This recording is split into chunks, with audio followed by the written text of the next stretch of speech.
ಇಲ್ಲಿ ಬಂದ ಮೇಲೆ ಏನೋ ಒಂಥರ ಖುಷಿ, ಅದರಲ್ಲೂ ಆ ವಿಗ್ರಹ ನೋಡಿದ ತಕ್ಷಣ ತುಂಬಾ ತುಂಬಾ ಏನೋ ಒಂಥರ ನಮ್ಮಲ್ಲೇ ವೈಬ್ರೇಟ್ ಆಗುತ್ತೆ. ಕೇಳಿದ ತಕ್ಷಣ ನನಗೆ ಬಲಗಾಲ ಇಡ್ತು. ನಂಗೆ ಅವಾಗಿಂದ ಒಂಥರ ಖುಷಿ ಆಯ್ತು. ಕಲ್ಲ ಮುಟ್ಟಿದ್ರೆ ರಾಮ ಮತ್ತೆ ಆಂಜನೇಯನ ಇಬ್ಬರದು ಆಶೀರ್ವಾದ ಏಕಕಾಲ ಲಭಿಸ್ತು ಅನ್ನೋ ಒಂದು ಉದ್ದೇಶ ಆಗ್ತದೆ. ಒಳ್ಳೆ ಕೆಲಸ ಸಿಕ್ತು ನನ್ನ ತಂಗಿಗೆ. ಊರಿನ ಜನಗಳೆಲ್ಲ ಬಹಿರ್ದೇಶಕ್ಕೆ ಹೋಗುವಂತ ಜಾಗ ಇದ್ದಂತ ಒಂದು ಸಂದರ್ಭ ಇದು. ಇವತ್ತು ಆ ತಿಪ್ಪೆ ಗುಂಡಿನ ಇವತ್ತು ಚಿನ್ನದ ಗುಂಡಿಯಾಗಿ ಪರಿವರ್ತನೆಯಾಗಿ ನಡೀತಾ ಇರುವಂತ ಒಂದು ಸಂದರ್ಭ ಆಗೈತೆ.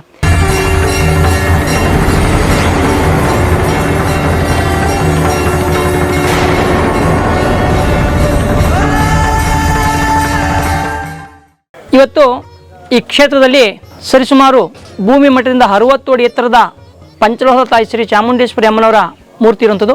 18 ಭುಜಗಳ ಸೌಮ್ಯ ರೂಪಿನ ನಿಂತಿರೋ ಭಂಗಿಲಿರುವಂಥದ್ದು. 35,000 kgಗಳ ತೂಕದಲ್ಲಿರುವಂಥ ಮಹಾತಾಯಿ. ಈ ಮಹಾತಾಯಿಯ ಮೂರ್ತಿ ಪಂಚಲೋಹ ಅಂದರೆ ಚಿನ್ನ, ಬೆಳ್ಳಿ, ತಾಮ್ರ, ಹಿತ್ತಾಳೆ, ಕಬ್ಬಿಣ 5 ವಸ್ತುಗಳಿಂದ ಸೇರಿಸಿ ನಿರ್ಮಾಣ ಮಾಡಿರುವಂಥ ಒಂದು ಮೂರ್ತಿ.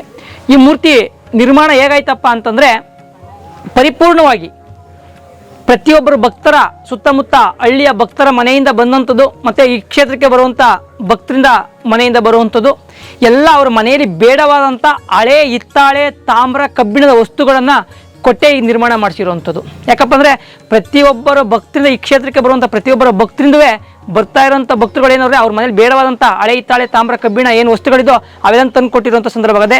ಎತ್ತೊಳಗಡೆ ಬೆಳ್ಳಿನೂ ಸುಧಾ ಕೊಟ್ಟವ್ರೆ, ಚಿನ್ನನೂ ಕೊಟ್ಟವ್ರೆ. ಅವ್ರ ಮೂಗಲ್ಲಿ ಇಕ್ಕಿದಂಥ ಮೂಗುತಿ, ಕೈಲಾಕಿರೋ ಉಂಗುರಗಳು, ಕಿವಿಲಿ ಹಾಕಿರೋಂಥ ಓಲೆಗಳು ಎಲ್ಲನೂ ಕೊಟ್ಟವ್ರೆ. ಯಾಕೆಂದರೆ ಚಿನ್ನನೂ ಕೊಟ್ಟವ್ರೆ, ಬೆಳ್ಳಿನೂ ಕೊಟ್ಟವ್ರೆ. ಕಾಲಲ್ಲಿ ಹಾಕಿರೋ ಬೆಳ್ಳಿ ಒಳಗಡೆ ಕಾಲಲ್ಲಿ ಹಾಕಿರೋ ಕಾಲುಂಗುರ ಆಗ್ಬೋದು, ಕಾಲಲ್ಲಿ ಹಾಕಿರೋ ಚೈನ್ಗಳಾಗ್ಬೋದು, ಆ ಥರ ಇರೋಂಥ ಹಲವಾರು ವಸ್ತುಗಳನ್ನು ಕೊಟ್ಟರೆ. ಆದ್ದರಿಂದ ಇವತ್ತು ಈ ಮೂರ್ತಿ ಇಷ್ಟು ಬೃಹದಾಕಾರದಲ್ಲಿ ವಿಶ್ವದ ಅತಿ ಎತ್ತರವಾದಂಥ ಪಂಚಲೋಹದ ತಾಯಿ ಶ್ರೀ ಚಾಮುಂಡೇಶ್ವರಿ ಮೂರ್ತಿಯಿಂದ ಹೆಗ್ಗಳಿಕೆಗೆ ಪಾತ್ರವಾಗಿರುವಂಥ ಒಂದು ಸಂದರ್ಭ. ಈ ದೇವಸ್ಥಾನಕ್ಕೆ ನಾನು ಇದೇ ಫಸ್ಟ್ ಟೈಮ್ ಬಂದಿರೋದು.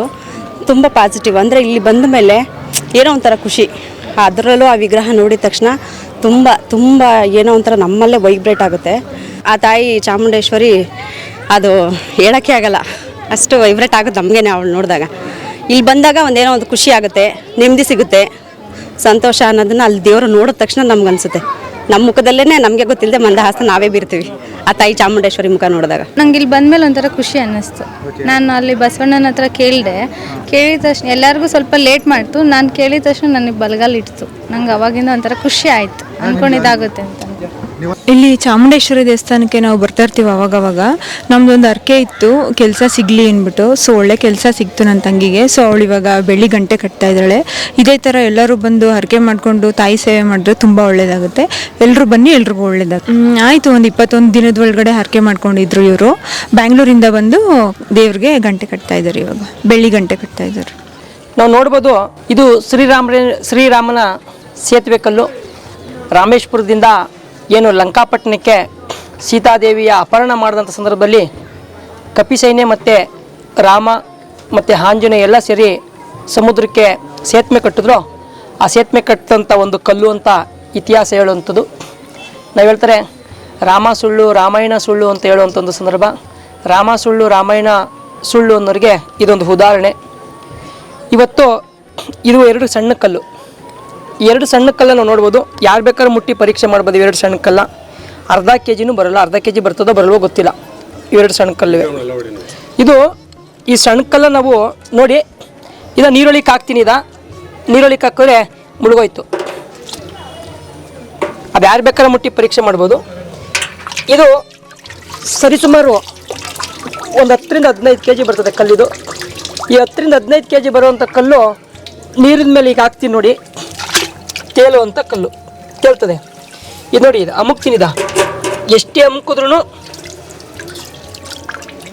ತೇಲ್ಕೊಬರುವಂಥದ್ದು.